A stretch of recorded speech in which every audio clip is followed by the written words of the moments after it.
Hello friends, તો આજે આપણે બનાવવાના છે પાઉંભાજી.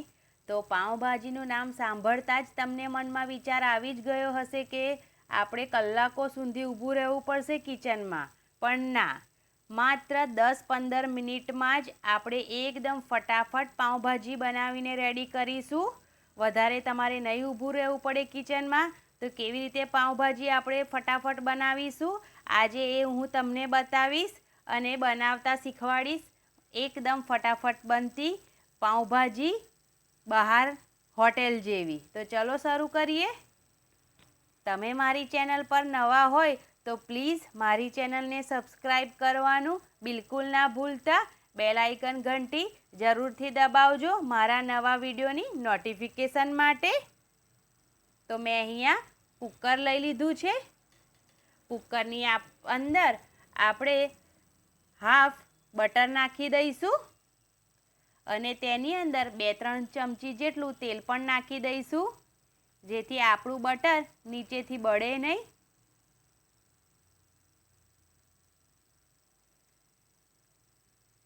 બટર એકદમ મેલ્ટ થઈ જાય ત્યાં સુધી આપણે તેને ધીમા ગેસ પર હલાવી લઈશું થોડું.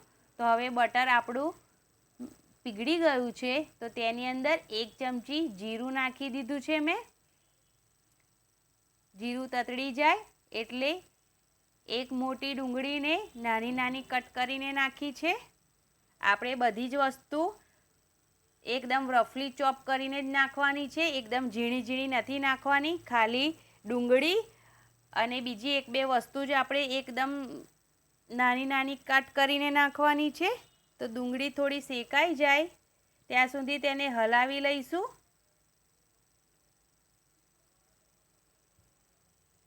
આપણે ડુંગળીને એટલી બધી નથી શેકવાની.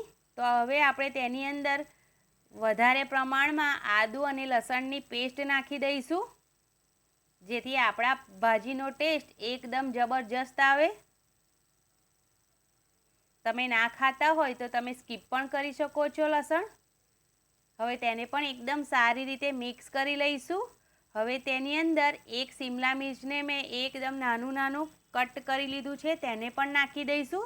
બસ આપણે ખાલી ડુંગળી અને શિમલા મિર્ચને જ એકદમ નાનું કટ કરવાનું છે, બાકી બધી જ વસ્તુ મોટી જ કટ કરીને નાખવાની છે.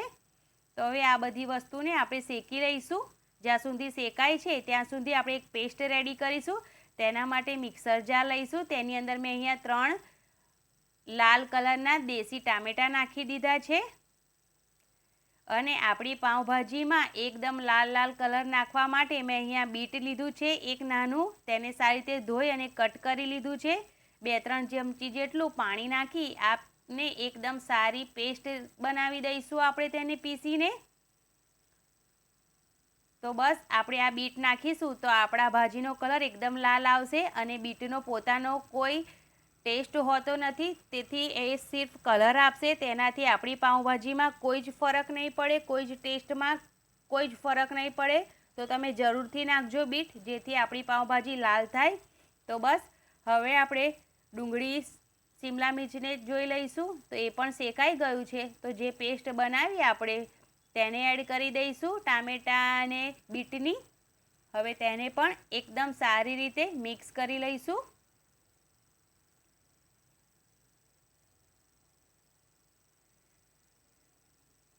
બીટ નાખવાથી આપણી ભાજીમાં એકદમ લાલ કલર આવે છે.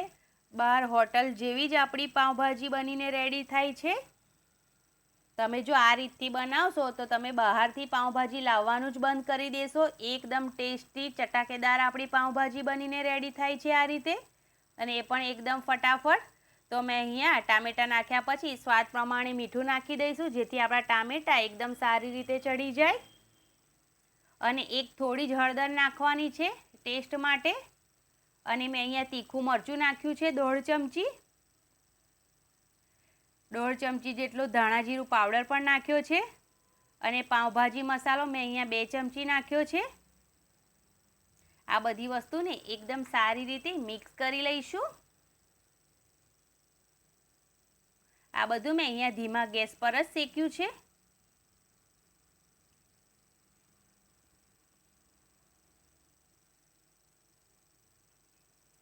થોડું હલાવી લઈશું જેથી બધા મસાલા ગ્રેવીમાં ભળી જાય. આપણે એકદમ ફટાફટ પાઉંભાજી બનાવીએ છીએ, એ પણ કુકરમાં. તો બસ હવે તેને ઢાંકણ ઢાંકી 5-7 મિનિટ જેટલું આપણે તેને શેકાઈ જવા દઈશું, જ્યાં સુધી તેલ છૂટું ના પડે ત્યાં સુધી. તો હવે તેલ છૂટું પડી ગયું છે, એટલે કે આપણી જે પેસ્ટ નાખી હતી તે પણ ચડી ગઈ છે. તો હવે તેને એકદમ સારી રીતે મિક્સ કરી લઈશું. અને તમે જોઈ શકો છો કે કેટલો સરસ કલર આવ્યો છે, એકદમ લાલ લાલ. આપણે જેવી બહાર પાઉંભાજી ખાઈએ છીએ એવો જ કલર આવી ગયો છે ઘરે જ. તો હવે અહીંયા મેં 2 ચમચી જેટલું કાશ્મીરી લાલ મરચું નાખ્યું છે, થોડો વધારે લાલ કલર રાખવા માટે. આનાથી કોઈ તીખાશ નહીં આવે આપણી ભાજીમાં, ખાલી કલર જ આવશે લાલ.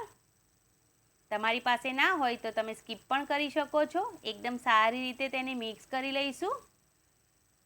દેખાવે ખૂબ જ સુંદર દેખાઈ રહી છે આપણી ભાજી. તો હવે આપણે બાકી બીજી વસ્તુ ઉમેરી દઈશું. તો મેં 1 બાઉલ ભરીને બટાકા નાખ્યા છે, અડધા બાઉલ જેટલા ગાજર પણ નાખ્યા છે, 1 બાઉલ વટાણા અને 1 બાઉલ ફ્લાવર નાખ્યું છે. તમે અહીંયા તમારી પસંદના શાકભાજી લઈ શકો છો. તમને જે પસંદ હોય તે તમે બધું જ શાકભાજી આની અંદર નાખી શકો છો. તો બસ આ બધી વસ્તુને એકદમ સારી રીતે મિક્સ કરી લઈશું અને 2-3 મિનિટ જેટલું આવી જ રીતે તેને શેકી લઈશું, એકદમ ધીમા તાપે.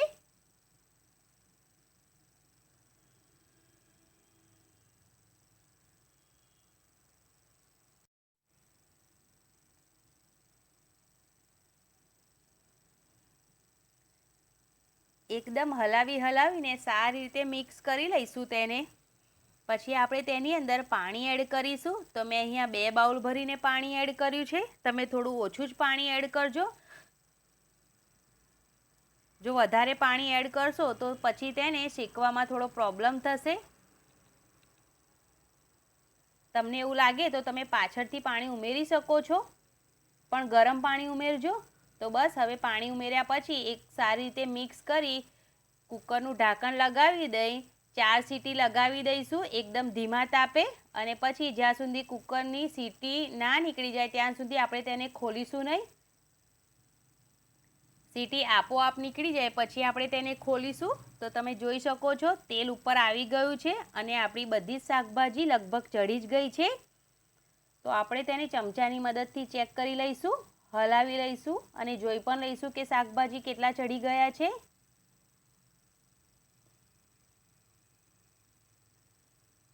બધા જ શાકભાજી આપણા ચડી જ ગયા છે, તમે જોઈ શકો છો. એકદમ પીસાઈ જ જાય છે આપણે તેને સાઈડ પર કટ કરીએ તો.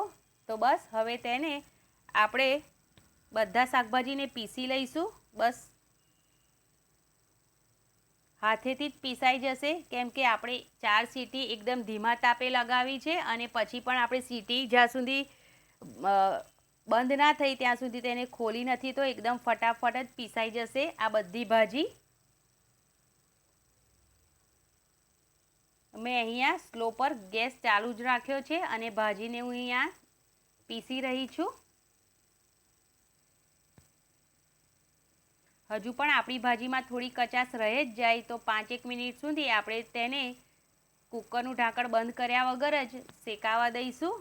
તો તમે જોઈ શકો છો એકદમ સરસ આપણી ભાજી દેખાઈ રહી છે, પણ હજુ પણ એવું લાગે છે કે કંઈક થોડી કમી છે. ભાજી જેવી નથી દેખાતી એવું લાગી રહ્યું છે. તો આપણે તેની માટે એક તડકો બનાવી લઈશું. તો મેં અહીંયા એક કઢાઈ મૂકી, તેની પર બટર નાખી દીધું છે. બટર તમે અહીંયા વધારે ઓછું કરી શકો છો.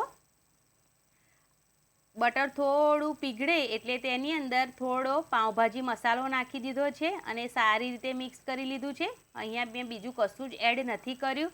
તમે અહીંયા લસણ પણ એડ કરી શકો છો.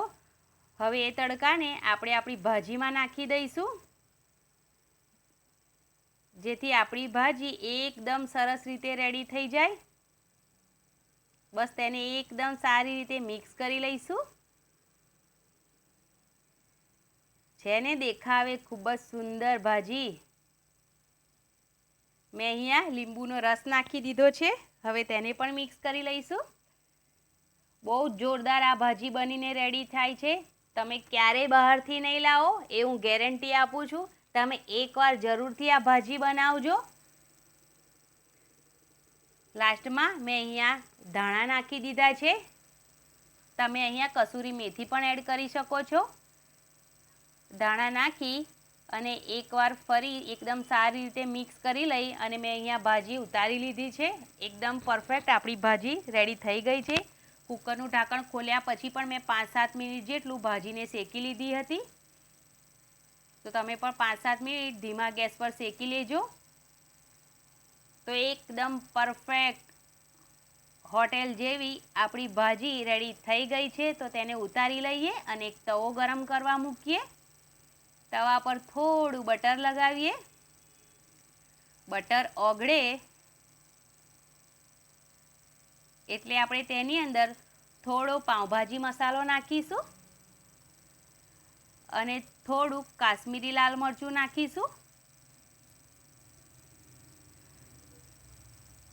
હવે તેને એકદમ સારી રીતે મિક્સ કરી દઈશું અને ગેસની ફ્લેમ મેં અહીંયા બંધ કરી દીધી છે, કેમ કે આપણે તેને બાળવાનું નથી, થોડું શેકાવા દેવાનું જ છે. તેની અંદર થોડા ધાણા નાખી દઈશું અને ઉપર પાઉં મૂકી દઈશું અને એકદમ સારી રીતે પાઉંને શેકી લઈશું. આ ભાજી સાથે આવા પાઉં ભાજી સાથે તૈયાર કરીએ તો એકદમ મજા જ આવી જાય છે પાઉંભાજી ખાવાની. પાઉં પણ આપણા દેખાવે ખૂબ જ સુંદર લાગી રહ્યા છે અને પાઉં પણ આપણે એકદમ સારી રીતે રેડી કરી લીધા છે. તો ચલો હવે ભાજીને એક ડીશમાં કાઢી લઈએ, આપણે સર્વ કરી દઈએ. તો એકદમ બહારના હોટલ જેવી જોરદાર ચટાકેદાર આપણી ભાજી બનીને રેડી થઈ ગઈ છે. પાઉં પણ મસાલાવાળા બનીને રેડી થઈ ગયા છે. તો તમે આ રેસીપી જરૂરથી ટ્રાય કરજો. કલાકો સુધી કિચનમાં ઊભું રહેવાની ઝંઝટ પણ નથી. માત્ર 10-15 મિનિટમાં એકદમ જોરદાર પાઉંભાજી બનીને રેડી થઈ ગઈ છે. જો તમે એકવાર બનાવશો તો અવશ્ય બીજી વાર જરૂરથી જ બનાવશો. ગેરંટી સાથે કહું છું. તો એકવાર તમે જરૂરથી બનાવજો અને મને કોમેન્ટમાં જરૂર જણાવજો કે તમને મારી આ પાઉંભાજીની રેસીપી કેવી લાગી. અને હા, મારી ચેનલને સબસ્ક્રાઈબ કરવાનું બિલકુલ ના ભૂલતા અને બેલ આઇકન ઘંટીને જરૂરથી દબાવજો. જ્યારે હું નવા વિડીયો અપલોડ કરું ને ત્યારે તમને નોટિફિકેશન મળે તો તમે ફટાફટ મારો વિડીયો જોવા આવી જાઓ. અને હા, શેર જરૂરથી કરજો અને જો મારો પાઉંભાજીનો વિડીયો પસંદ આવ્યો હોય તો જરૂરથી લાઈક કરજો.